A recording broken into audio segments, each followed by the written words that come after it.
JEE main में आया हुआ ये क्वेश्चन जिसे कि इलेक्ट्रोस्टैट से लिया गया है। इस क्वेश्चन में दो चार्जेज गिवन है Q1 एंड Q2 और इसके बीच का डिस्टेंस d है।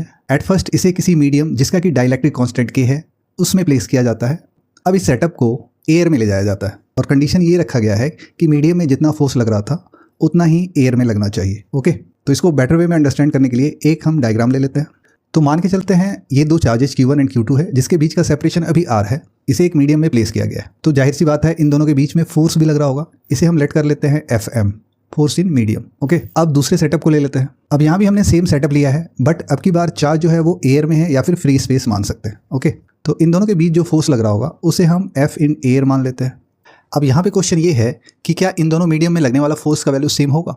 तो इसका आंसर होगा नहीं। सेम सेटअप को लेके जब हम किसी मीडियम में जाते हैं तो वहाँ फोर्स का वैल्यू एयर या फ्री स्पेस में फोर्स के वैल्यू का 1/k टाइम्स हो जाता है, जहाँ पे k dielectric constant of the medium होता है।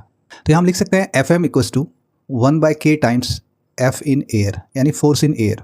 क्वेश्चन में हमें मीडियम में सेपरेशन d दे के रखा है तो यहाँ d मान लेते हैं और यहाँ r ही छोड़ देते हैं। अब इसके हिसाब से फोर्सेस को लिख लेते हैं। तो फोर्स इन मीडियम जो कि होगा 1/4 pi epsilon naught into Q1 into Q2 upon d square into 1/k, जहाँ पे k डाइलेक्ट्रिक कांस्टेंट है। अब फोर्स इन एयर देख लेते हैं जो कि होगा 1/4 pi epsilon naught into Q1 into Q2 upon r square. Question के अकॉर्डिंग में force in medium is equals to force in air होना चाहिए।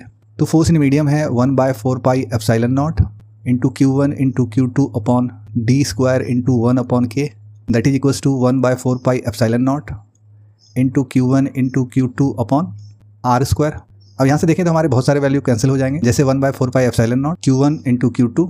अब हमें यहाँ से मिलेगा 1/d square into k, that is equals to 1/r square.